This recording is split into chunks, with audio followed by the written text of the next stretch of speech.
वंश में आगे चल के पृथु भगवान हुए जिन्होंने पृथ्वी का दोहन किया, पृथ्वी को समतल। इस पृथ्वी का नाम पहले धरा था। क्या नाम था इसका? धरा। पृथु जी ने पृथ्वी को समतल किया। पृथ्वी पहले बहुत ऊबड़ खाबड़ थी, ऊबड़ खाबड़, ऊंची नीची ऊंची नीची। जैसे आपने नेपाल को देखा होगा, नेपाल पूरे देश में समतल भूमि नहीं है, बहुत कम मात्रा में ऐसी भूमि है, ऐसी ऊंची नीची ऊंची। जैसे हमारे भारत में हिमाचल का कुछ हिस्सा ऐसा है ऊंचा नीचा। पहले पूरी पृथ्वी ऐसी ही थी, ऊंची नीची। पृथ्वी ने पृथ्वी को समतल किया। पृथु जी ने पृथ्वी को समतल, पृथु जी ने धरा को समतल किया, इसलिए इस धरा का नाम पृथु के नाम से पृथ्वी पड़ गया। पृथ्वी नाम क्यों पड़ा इसका? पृथु भगवान ने पृथ्वी को समतल किया, दोहन किया। 10,000 कान यज्ञ करके पृथु जी ने मांगे। 10,000 न कामयेनाथ तदप्यहं क्वचिन न यत्र युष्मच्चरणाम्बुजासवः।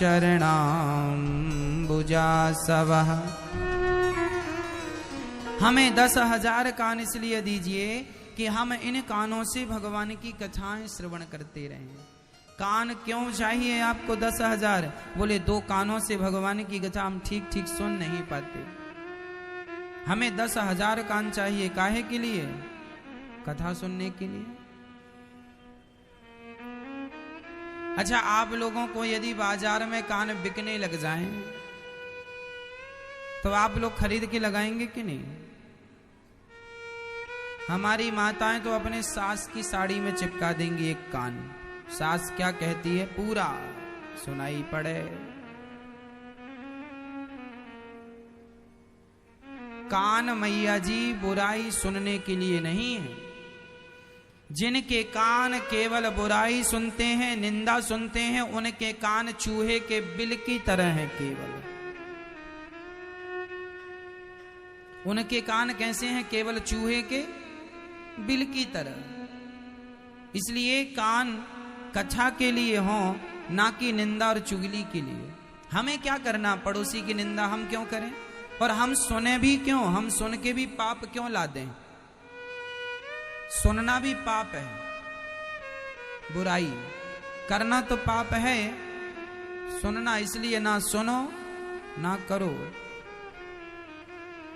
प्रिय भक्तों, पृथु भगवान ने 10,000 कान मांग के भगवान का दर्शन करके अपना कल्याण किया। यह पृथु भगवान, भगवान के 24 अवतारों में एक अवतार है पृथु भगवान। इसके बाद प्राचीन बरही को नारद जी ने पुरंजनोपाख्यान की चर्चा सुनाई। एक राजा थे, नाम था प्राचीन बरही। वह यज्ञ करते थे, यज्ञ में पशुओं की बलि चढ़ाते थे। बकरा मार डालते, भैंसे को मार डालते और कहते कि यज्ञ में देवता मांग रहे हैं। कोई देवता बलि नहीं मांगते मैया। ये जो लोग बलि चढ़ाते हैं केवल अपने मनमानी तरीके, मनमाने ढंग से चढ़ाते हैं। कोई भी हमारे हिंदू धर्म में बलि चढ़ाने की कोई परंपरा नहीं है। अहिंसा ही परमो धर्मः। हमारे यहाँ किसी को मार देना पाप है और किसी की रक्षा कर लेना सबसे बड़ा पुण्य है। इसलिए मारना मतलब पाप, ये तो हो ही नहीं सकता। कई लोग देवी जी को, अभी नवरात्रि आ रही है, अष्टमी के दिन कई लोग पूजा करते हैं, बलि चढ़ाते हैं, बकरे को मारते हैं। बलि चढ़ानी ही है तो अपनी चढ़ा दो। अपने अहंकार की बलि चढ़ा दो, अपने क्रोध की बलि चढ़ा दो, अपने लोभ की बलि चढ़ा दो, अपनी बुराइयों की बलि चढ़ा दो। क्या मुंह को जानवर की आप बलि चढ़ा देते हैं? क्या इससे देवी खुश होंगी? यदि बलि चढ़ाने से लोग खुश होते, भगवान खुश होते, प्रसन्न होते, तो 25-30 लोगों की बलि चढ़ा दो, 100 लोगों की बलि चढ़ा दो, शायद भगवान खुश हो जाएं। आज तक खुश हुए? इसलिए हत्या भगवान के नाम पर तो ना करो, तुम्हें डबल पाप लगेगा। पहला तो हत्या कर रहे हो बकरे की, ये पाप। दूसरा भगवान के सामने कर रहे हो, देवी के सामने उनको उनके निमित्त कर रहे हो, ये दूसरा पाप। एक प्राचीन बरही नाम का राजा था, वह भी ऐसे पशुओं की बलि चढ़ाता था, वह भी बकरा मार डालता था, वह भी ऐसे काम करता था। एक दिन नारद जी पहुंच गए और नारद जी ने कहा, क्यों प्राचीन बरही, जरा आकाश में देखो। देखा तो वहां बड़े बड़े वही जानवर जिनको मारा था, लाल लाल आंखों से प्राचीन बरही को देख रहे। प्राचीन बरही डरा, महाराज ये तो खूंखार जानवर हमारी तरफ क्यों देख रहे हैं? बोले, तुम्हें ऐसे ही मारेंगे जैसे तुमने मारा, और उतने बार मारेंगे जितनी बार तुमने इन्हें मारा। अर्थात तुमने एक को मारा, वो मारे के, फिर दूसरे को मारा, वो भी मारेगा, सब बदला चुकाएंगे। प्राचीन बरही थर थर कांपने लगे, महाराज हमसे पाप हो गया, ये यज्ञ में हमने खूब बलि चढ़ाई है, बहुत सारे जीवों की हत्या की। नारद जी ने कहा, तुमने किसकी आज्ञा से इतना कुछ मार डाला? क्यों मनमाना काम करते हो? मैया जी, यज्ञ करना अच्छा है, पूजा करना अच्छा है, लेकिन उस यज्ञ में, उस पूजा में मनमाने ढंग से कोई काम करना गलत। शास्त्र में जो विधान है उस विधान से हमें चलना होगा, सिस्टम से चलना होगा। सड़क में गाड़ी चलती है तो सुरक्षित होती है, और जरा सड़क से गाड़ी का एक पहिया भी उतर जाए तो पलटने की संभावना है, हाँ या ना? सड़क से एक पहिया भी उतर जाए, बारिश का समय है, धंस जाए तो गाड़ी पलट सकती है। इसलिए शास्त्रों ने जो सड़क बनाई है मर्यादा की, विधि और विधान बनाए, उस पर चलो। मनमाने ढंग से अपने हिसाब से करोगे, पलटेगी गाड़ी, खाई में जाएगी, मरोगे। इसलिए शास्त्रों की मर्यादा क्या है? यज्ञ करना अच्छा है। आपको पता है, जब हम लोग यज्ञ करते हैं तो जो समिधा होती है, अर्थात लकड़ी, आप लोग लकड़ी लाते हैं और डायरेक्ट यज्ञ कुंड में डाल देते हैं, ये विधान गलत है। सही विधान क्या है? उस लकड़ी को पहले अच्छे से देखो, उसमें चींटी तो नहीं है, उसमें छोटे छोटे कोई जीव जंतु तो नहीं है, उसे देखो, झाड़ पोंछ के लकड़ी को पहले धूप में रखो ताकि उसके जितने भी जीव जंतु हैं वह भाग जाएं। उसके बाद उस समिधा को, उस लकड़ी को हवन कुंड में डालो, उसमें अग्नि प्रज्वलित करो, और इसके बाद जो आपने चावल, शक्कर, तिली और जवा, तिल, जवा और घी का जो मिक्सचर बनाया है आहुति देने के लिए, तो जो तिली होती है, तिल, काली तिल, जवा, जौ जिसे बोलते हैं, काली तिल, जौ, शक्कर, शक्कर के स्थान पर मिश्री, काली तिल, जौ, शक्कर, चावल और घी, इन 5 चीजों की आहुति दी जाती है। आजकल आप आहुति घर में जब देते हैं तो हवन सामग्री बाजार से लेके आते हैं। वो बाजार में थोड़ी, उसमें तिल जौ थोड़ी होता है, उसमें तुम्हें ज्ञान ही नहीं है, मन माना करना, बस कुछ भी खरीद के करना, कुछ ना पड़े। अरे बाजार में तो लकड़ी का बूरा बेचते हैं, लकड़ी का बूरा, जो आरे से लकड़ी नहीं चिरती, उसका जो बूरा गिरता है लकड़ी का, वह लोग लाते हैं, उसमें कुछ कुछ मिला के वो हवन सामग्री बना देते हैं। तुम्हें कोई लकड़ी का बूरा खवाए, तुम खाओगे? तो भगवान को काहे लकड़ी का बूरा खवा रहे हो?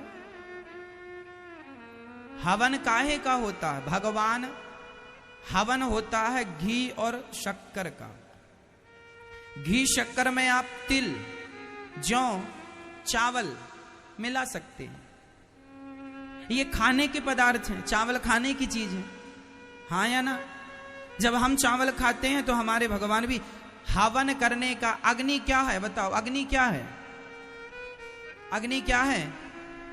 भगवान का मुख। अग्नि क्या है? जोर से बोलो। भगवान नारायण का अग्नि क्या है? भगवान का मुख।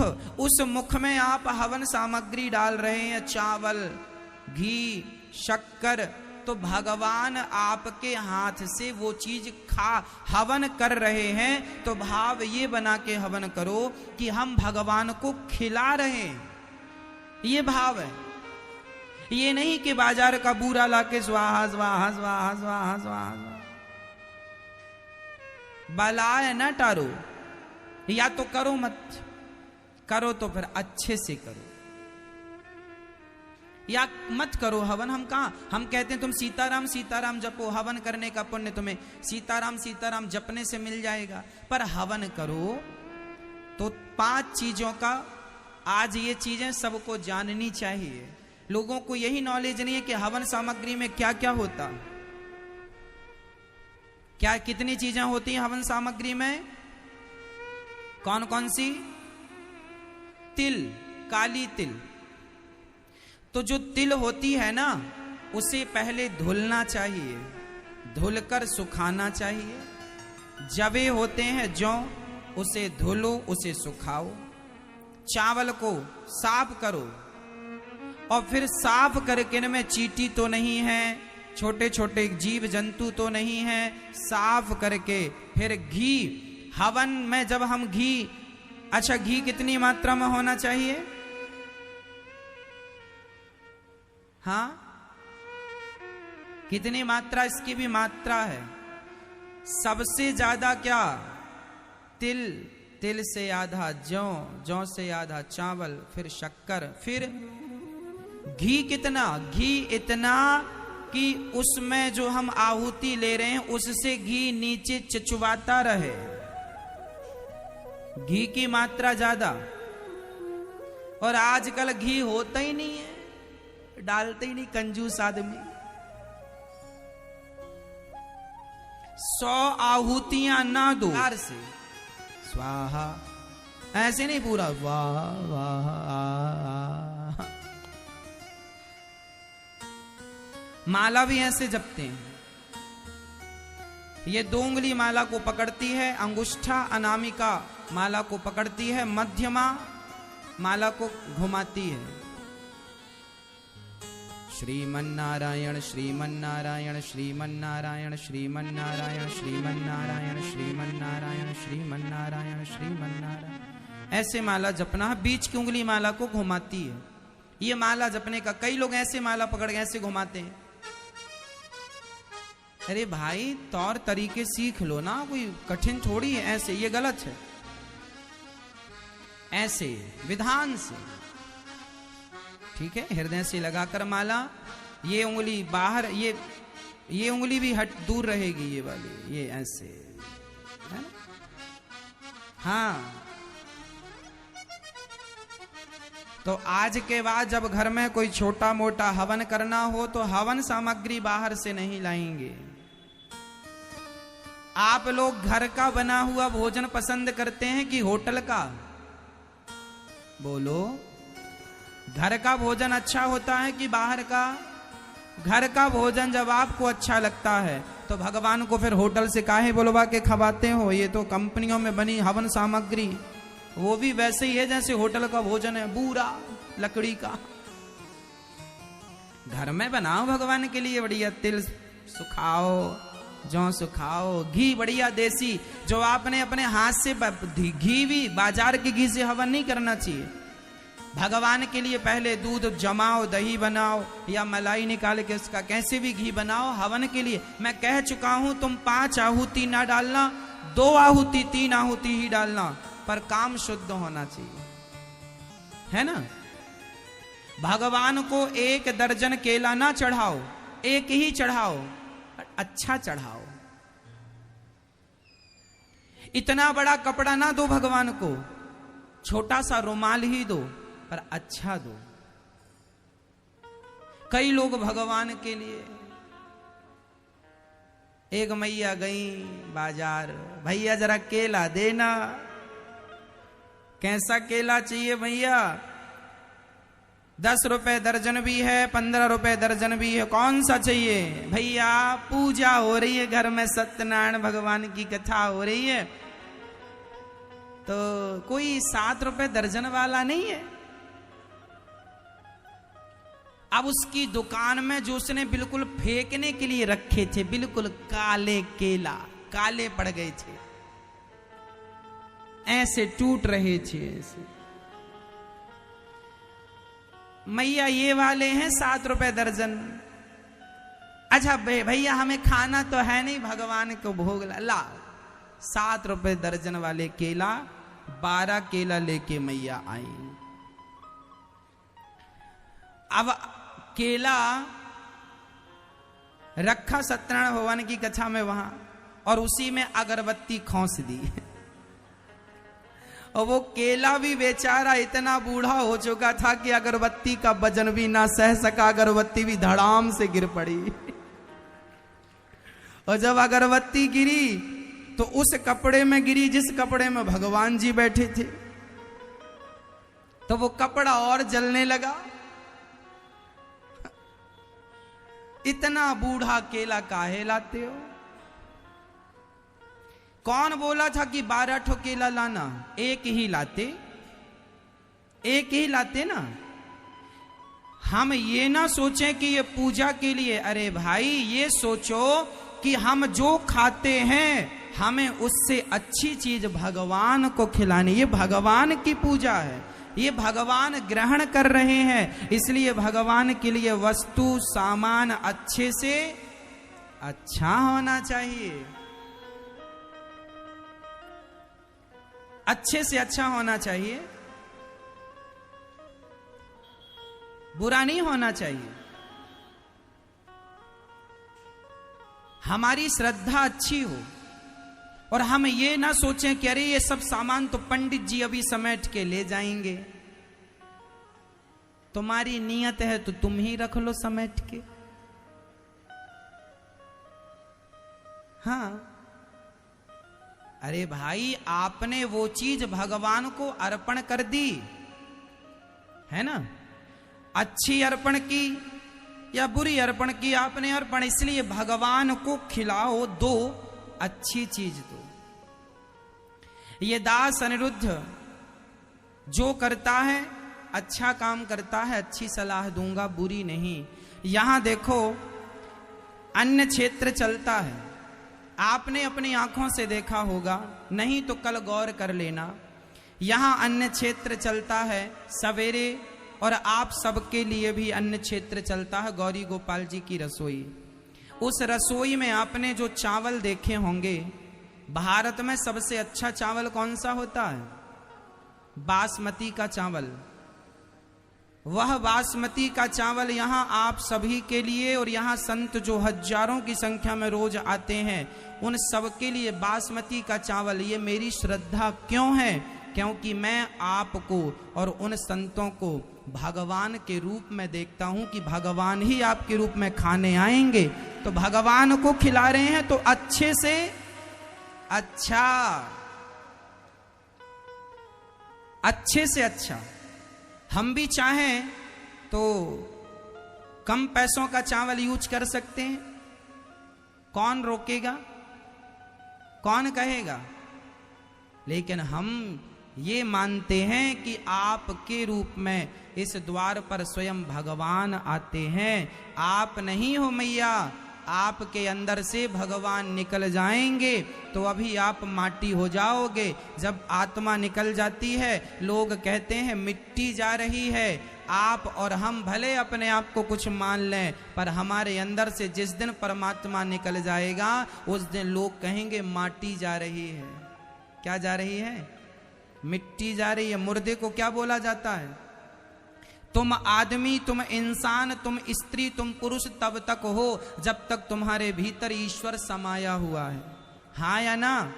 तो अब आप तो अपने आप को स्त्री और पुरुष मानती हो मैया, पर मैं आप लोगों के रूप में मैं अपने कन्हैया को ही देखता हूं। यही ईश्वर है। आपकी सेवा ही नर सेवा ही नारायण सेवा है। इसलिए हम आपकी सेवा में कभी कंजूसी नहीं करते। जो स्वयं खाते हैं वही आपको खिलाते हैं।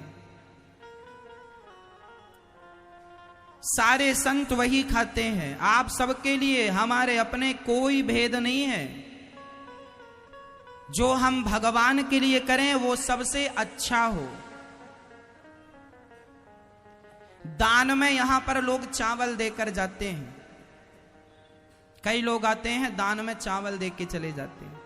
हम वो दान का चावल संतों को नहीं खिलाते, वो दान का चावल दान कर देते हैं आगे। हमें पता है कि आदमी दान कैसा करता है। हम कहा करते हैं दान का चावल आपको हम नहीं खिलाते, दान का चावल तो खाने जैसा अच्छा नहीं होता ना, लोग तो वैसा दे देते हैं, चलो दान ही तो कर रहे हैं। आजकल ना दान के मामले में लोगों की यही विचारधारा, दान ही तो कर रहे हैं, ये वाला दे दो ना। दान तो ये दास अनिरुद्ध भी करता है, पर आपको अच्छे से अच्छा देने का। मैं कहता हूं 1 कुंटल दान ना करो, 1 किलो दान करो, पर बढ़िया दान करो।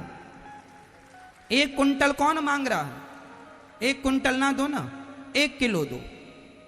1 किलो ना दो, 1 पाव दो। 1 पाव ना दो तो 1 दाना दो, पर बढ़िया वाला दो। हाँ या ना? सही है। इसलिए हम आपसे यही निवेदन करेंगे कि हम और अपने भगवान में हमें भेदभाव नहीं रखना चाहिए। भगवान कहां है? भगवान तुम पत्थरों में भगवान को देखते हो भाई। ती है मेरी इच्छा ये है कि अभी मैं 10,000 लोगों को भोजन करा रहा हूं, आगे 50,000 लोगों को भोजन कराऊं, मेरी ये इच्छा है। इच्छाएं करने में तो हम सब स्वतंत्र हैं। आपकी इच्छाएं पैसों के लिए है, हमारी इच्छाएं। अभी हमारे यहाँ गौरी गोपाल वृद्धाश्रम में 200 माताएं रहती हैं। मेरी इच्छा है कि अभी मैं 200 माओं के चरण दबा रहा हूं, जल्दी से 1000 माओं की सेवा करूं, कोई मां यहां से खाली ना जाए। तो हमने जीवन में दुख देखे हैं, तकलीफ देखी है, हमने एक एक दाने की कीमत को समझा है, हम अन्न की कीमत को जानते हैं। हमें पता है कि एक दाने की कीमत क्या होती है। मैं जब छोटा था तो गांव में जिस मंदिर में हम रहा करते थे, हमारे पिताजी एक मंदिर की पूजा करते थे, तो गांव में जिनका वो मंदिर था उन्होंने कह दिया कि आप इस मंदिर से निकल जाओ। पर निकल कर जाते कहां? कोई व्यवस्था थी नहीं। तो गांव के उन मुखिया लोगों ने, मालिक लोगों ने हम लोगों का दाना पानी बंद कर दिया, राशन बंद कर दिया कि अब कुछ नहीं मिलेगा तो ये भाग जाएंगे।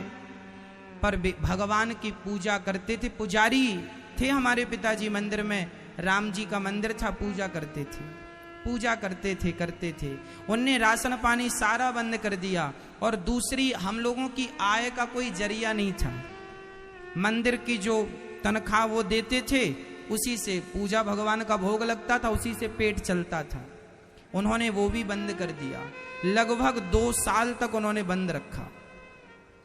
लेकिन फिर उस स्थिति में जानते हो क्या हुआ? ये दास अनिरुद्ध, मुझे याद है कि मैं गांव में भीख मांगने जाया करता था। हाँ, गांव में हम भीख मांगा करते थे।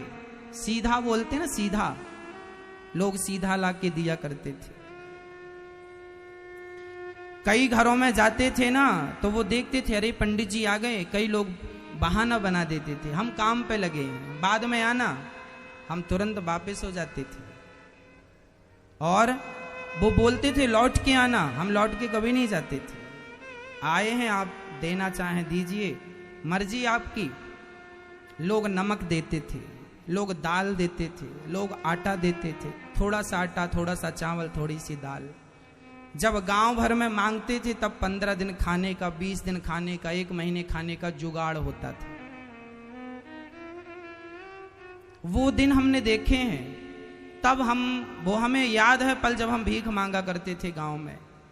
हमें पता है कि एक एक दाना, जब बोलो सुपड़ा बोलते हैं ना, सूपा, लोग सूपे में, सुपड़े में सीधा ला कर देते थे। हमें याद है वो दिन जब हम वो सूपे का एक एक दाना खाली कर लेते थे, अपने झोली में डाल लेते थे कि चलो एक दाना मांगने से मिलता है। उस समय हमारी बहुत कम आयु थी, छोटे से थे। चूंकि दाना पानी बंद हो गया था, गांव के लोगों ने बंद कर दिया, तो भीख मांगना ही, ब्राह्मण का धन केवल भिक्षा, ब्राह्मण क्या करता है? केवल भीख मांग सकता है। ब्राह्मण के लिए हल चलाना वर्जित है, ब्राह्मण हल नहीं चला सकता, तो हल चला नहीं सकते थे। मजदूरी कर नहीं सकते थे क्योंकि बहुत ज्यादा मजदूरी का भी स्कोप नहीं था, मजदूरी कहाँ बहुत ज्यादा थी। ब्राह्मण शरीर था, मजदूरी भी नहीं हो सकती थी, एक ही ऑप्शन था भीख मांगना। भीख मांग कर अपना गुजारा करते थे। और उसके बाद जब सत्य को नहीं छोड़ा, जिन्होंने हाथ पकड़ के घर से निकाला, उनके बारे में कभी आज तक हमने कभी ये नहीं सोचा कि इनका कोई नुकसान हो। आज भी यही दुआ निकलती है कि विधाता उन लोगों का सदा भला करना जिन लोगों ने भले हमारे साथ बुरा किया, पर उनका भला होना चाहिए। हमारा बुरा हुआ तो क्या हुआ, पर जब हम सबके साथ अच्छा करते हैं ना मेरी माँ, तो हमारे साथ विधाता बुरा, हाँ ईश्वर के घर देर लग सकती है माँ, अंधेर नहीं है। देर हो सकती है, अंधेर नहीं हो सकती। इसलिए मैं विश्वास करता हूं कि जीवन में भगवान पर विश्वास कभी खोना मत। ये जो दास अनिरुद्ध है ना, ये हर प्रकार की कसौटी में पहले कस चुका है, इसके बाद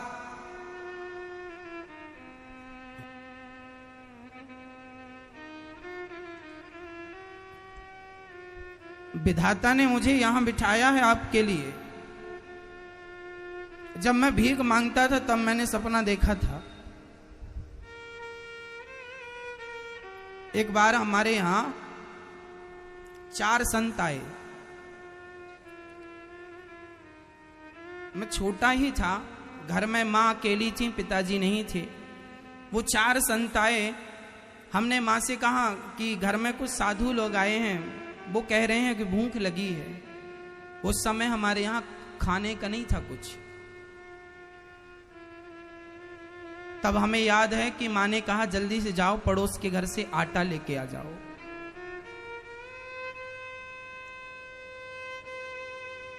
तो हम आटा लेके आए, जल्दी से माँ ने उनके लिए रोटी और दाल, सब्जी नहीं हुआ करती थी। सब्जी खाएं, हमारी ऐसी औकात कहां, सब्जी बड़े आदमी लोग खाते थे, सब्जी नहीं खाते थे हम लोग। हम तो केवल दाल। दाल कौन सी? मसूर की दाल। मसूर जानते हैं? हमारे यहां तुअर की दाल, जिसे राहर की दाल कहते हैं। राहर की दाल तो मैंने पहली बार तब खाया जब अपने गांव से बाहर निकला। 2006 के बाद मैंने राहर की दाल खाई। राहर की दाल भी होती है ये मुझे पता चला बाद में, जब मैं 2006 में बाहर निकला। क्योंकि सारी जिंदगी मसूर की दाल इसलिए खाते थे क्योंकि वह गांव में वही होती थी, चने और मसूर होती थी। तो या तो चने की दाल बनाया करती थी माँ, या तो मसूर की दाल। राहर की दाल क्या होती है नहीं जानते थे। बाद में 2006 के बाद राहर की दाल खाई। अच्छा, ये राहर की दाल ये होती है। इस हर स्थिति में, हर परिस्थिति में विधाता कसौटी में कसते गए, लेकिन मैंने अपना विश्वास, अपना धैर्य कभी नहीं छोड़ा। जब वो 4 संत द्वार पर आए और माँ ने उनको दाल रोटी बना के दी, थोड़ी सी चटनी बना कर दी, तब छोटा सा था, मन में संकल्प आया, भाव आया कि जब बड़ा होऊंगा ना, ईश्वर सामर्थ्यता देंगे ना, तो जरूर अन्य क्षेत्र चलाऊंगा जहां इन संतों की सेवा कर सकूं। उस परिस्थिति में वो केवल विचार था, मैंने बोला किसी नहीं था, किसी से नहीं था, लेकिन अंदर से एक आवाज थी। देखो परमात्मा ने उस आवाज को सुनी।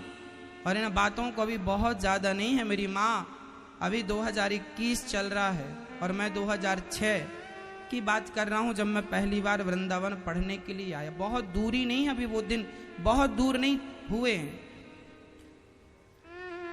बिहारी जी ने मेरे मन की वो सारी बातें पढ़ ली और बिहारी जी ने, देखो मेरे मन का सपना था कि अन्य क्षेत्र चलाऊंगा, कोई भी द्वार पे आएगा सबको भोजन कराऊंगा और अच्छे से जो खुद नहीं खाया कभी वो खिलाने की इच्छा रखी। तो बिहारी जी ने वो इच्छा पूरी की।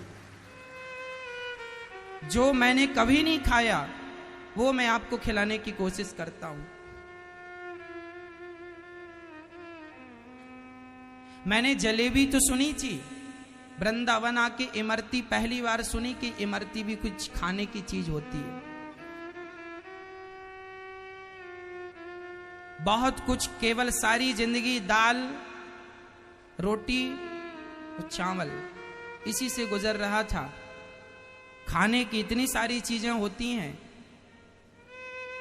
एक बार मैं पढ़ने के लिए 2 किलोमीटर पास में एक गांव है, वहां पढ़ने गया। वहां से पढ़ के लौटा तो एक दुकान में गरम गरम समोसे निकल रहे थे।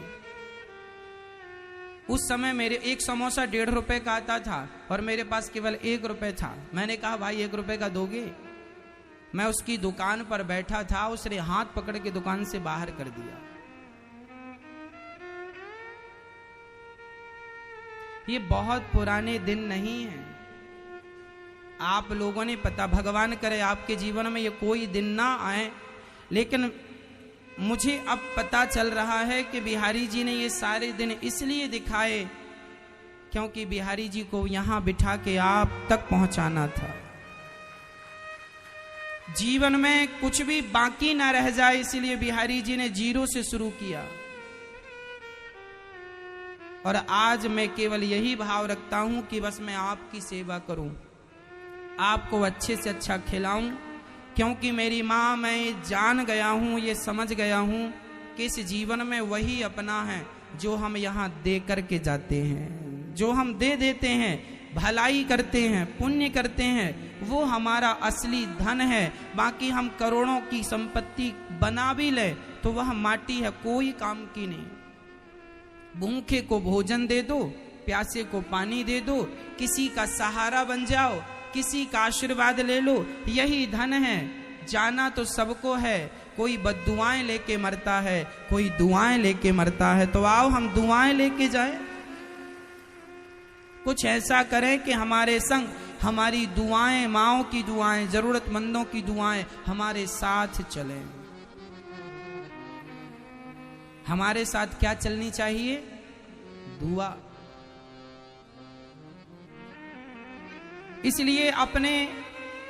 इसलिए मैं कभी अहंकार नहीं करता, कभी घमंड नहीं करता। क्यों नहीं करता जानते हो? क्योंकि घमंड करने जैसी हमारी औकात कहां है। हम तो आज भी भिखारी ही हैं, और भिखारियों को अहंकार क्यों होगा?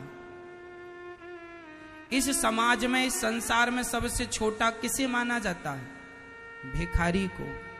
और मैं वही भिखारी हूं। इसलिए अहंकार यदि आए तो मेरी जैसा मूर्ख कौन है? मैं अपनी औकात देख लेता हूं। तेरी औकात भिखारी की है, तू अहंकार क्यों करेगा? अरे अहंकार तो वो करते हैं जो मालिक होते हैं, जो देने वाले होते हैं। आप यदि देने वाले हैं, आप यदि मालिक हैं, तो अहंकार कीजिएगा। मैं तो भिखारी हूं, इसलिए मुझे तो अहंकार करने का अधिकार नहीं है। ईश्वर ने अहंकार का अधिकार तो मेरे से छीन लिया है, क्योंकि मैं अहंकार किसका करूंगा? कुछ होए तो करूं। अहंकार करने जैसा 100% विश्वास कर लेना। मेरी जिंदगी केवल भगवान के नाम,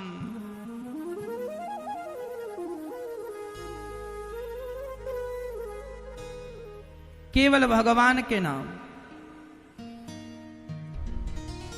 सौंप दिया। अब सौंप दिया इस जीवन का सब भार तुम्हारे हाथों में। श्री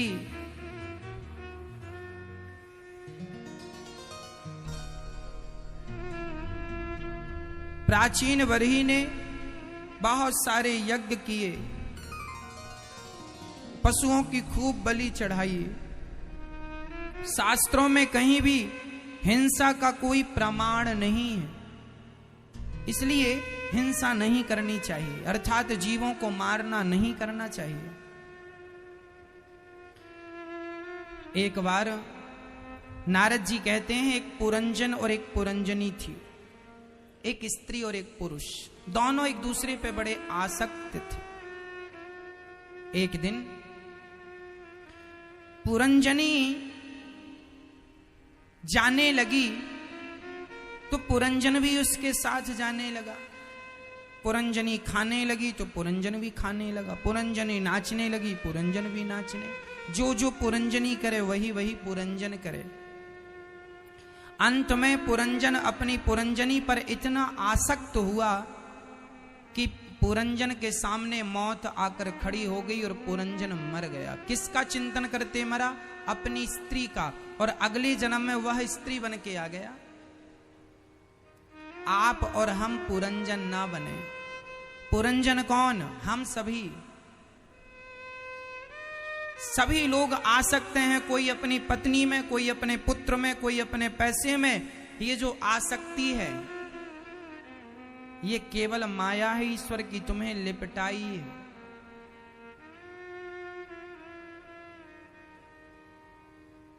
केवल ये माया है। समझ लोगे तो अच्छा रहेगा। पुरंजन मर गया पुरंजनी का चिंतन करता करता। हम लोग भी मर जाएंगे पत्नी का चिंतन करते करते, पति का चिंतन करते करते, बेटे का चिंतन करते करते, परिवार का चिंतन करते करते। प्रश्न ये खड़ा हुआ कि क्या इन्हीं के चिंतन के लिए आए थे? तो फिर उसका चिंतन कब करोगे जिसका करने आए थे? संसार में कितना भी सुख पा लेना पर फिर भी सुख की चाहत बनी रहेगी। पूरा ही नहीं होता ना वो। इसलिए सब कुछ होए आपके पास, सब प्रकार से संपन्नता विधाता आपको दें, लेकिन सब होते हुए भी परमात्मा को ना भूलिएगा। हे नाथ, मैं आपको कभी भूलूं नहीं, सदा याद रखिएगा। हर पल हर क्षण याद रखिएगा। वही दुख के सहारे हैं। श्री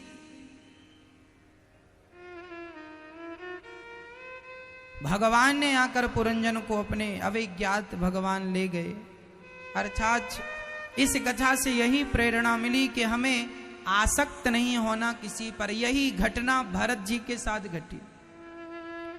ऋषभदेव जी, प्रियव्रत जी के वंश में ऋषभदेव जी के बड़े पुत्र का नाम भरत। वो भी मरने के पहले उनका मन कहां लग गया था? एक मृग में, जिसके कारण उन्हें क्या बन के आना पड़ा? मृग बन के। अंते यामति सागति। मरते समय सावधान रहने की जरूरत है, भगवान में मन लगाने की जरूरत है। और आज जो लोग बिल्कुल मरने वाले हैं वो भी अभी संसार की मोह माया में उलझे हैं। हमें तो बहुत दुख इस बात का होता है कि आप लोग अपना मन भगवान में कब लगाएंगे? कब लगाएंगे? आपको पता है आप अपना कितना बड़ा नुकसान कर रहे हैं। अजामिल भरत जी ने राजा रहुगण को उपदेश किया और उनकी गति की। सुखदेव भगवान ने 28 प्रकार के नरकों का वर्णन किया परीक्षित को और कहा कि यदि कोई भगवान का आसरा ले ले, सहारा ले ले, उसका कभी पतन हो नहीं सकता। न में भक्त्या प्रणश्यति। गीता में भगवान वचन दे रहे हैं, वादा कर रहे हैं कि मैं अपने भक्त का कभी पतन नहीं होने देता, कभी नहीं। जो भक्त भगवान की शरण में है उसका कभी पतन नहीं हो सकता।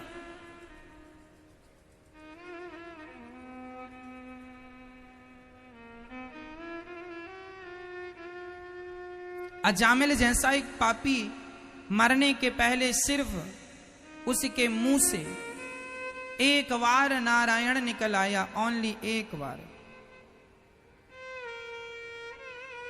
क्या नाम निकला? नारायण।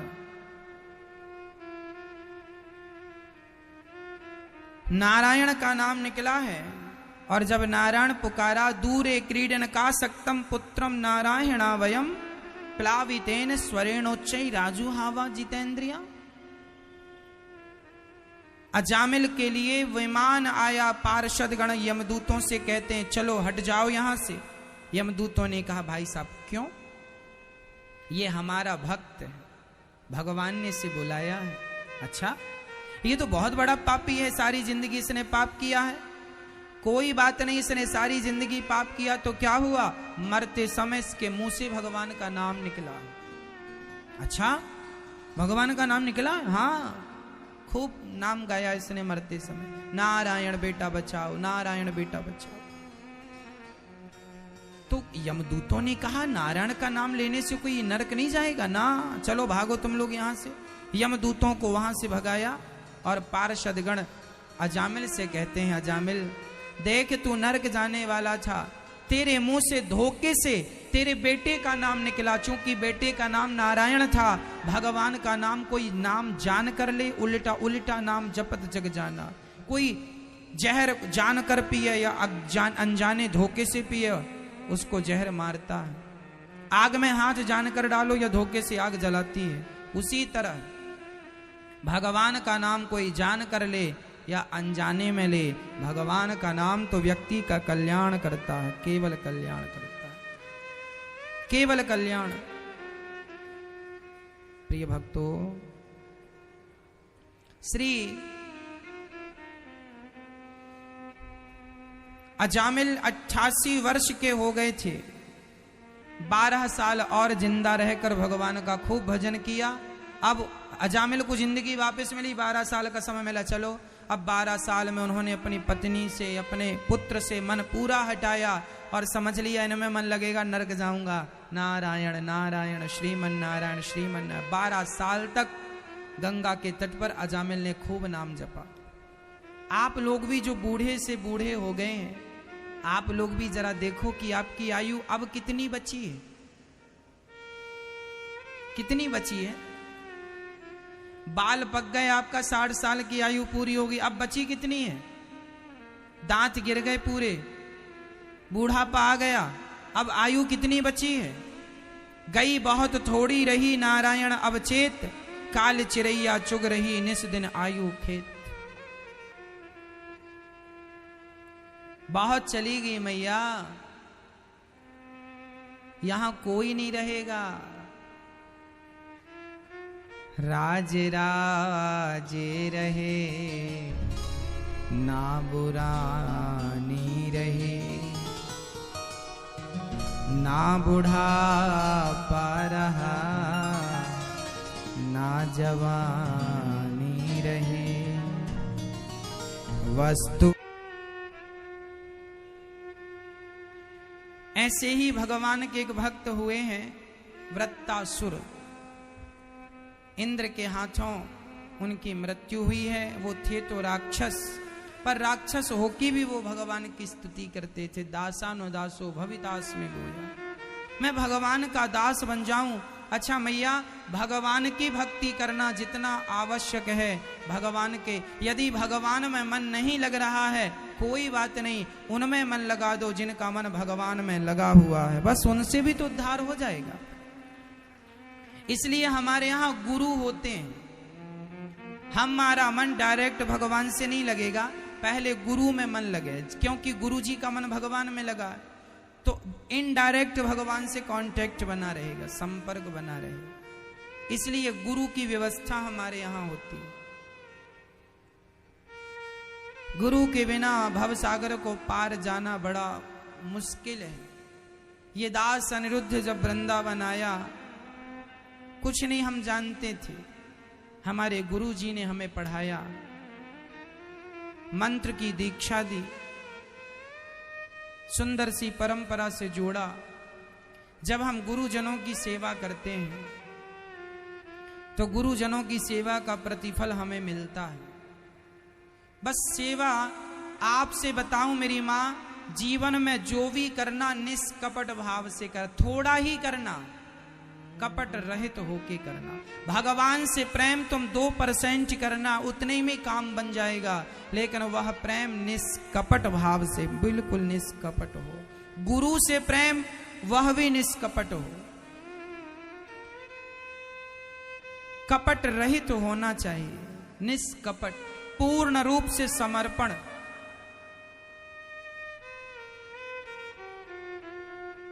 वृत्तासुर का उद्धार हुआ। एक बार भगवान प्रहलाद की रक्षा के लिए नरसिंह बन के आए। देखो भगवान धरती पे बार बार क्यों आते हैं? जब जब हो ये धर्म की हानि, जब जब भक्तों पर कोई अत्याचार करता है ना मैया, जब जब भक्त पर आंच आती है ना, सच कहता हूं जब जब सच्चा भक्त सताया जाता है, तब तब भगवान किसी ना किसी रूप में प्रकट होकर के उसकी रक्षा करते हैं। यदि आप सच्चे भक्त हैं और आपको कोई सताएगा, सताने वाला बचेगा नहीं साहब। मैं आपसे फिर हाथ जोड़ के कहता हूं, मैंने अपने मेरे जीवन के 31 साल पूरे हो रहे हैं, 27 आ रही है। आज कौन सी तारीख है? कौन सी है आज? 24, 23, आज 23 तारीख है। अभी 27 सितंबर को ये दास अनिरुद्ध का शरीर 31 साल का हो जाएगा। ये दास की आयु 31 साल की हो जाएगी। 31 कंप्लीट, 32, 32 रनिंग चालू हो जाएगी।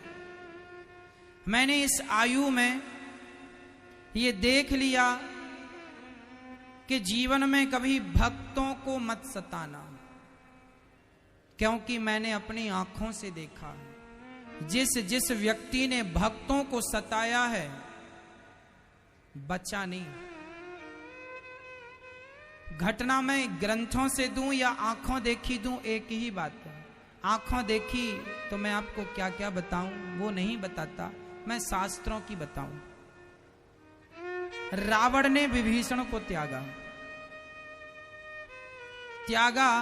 जिस तारीख को रावण ने विभीषण को लात मार के निकाला, रावण के जीवन में वो तारीख दूसरी बार नहीं आई। हाँ या ना? आई? रावण के जीवन में वो तारीख लौटकर दोबारा नहीं आई मैया।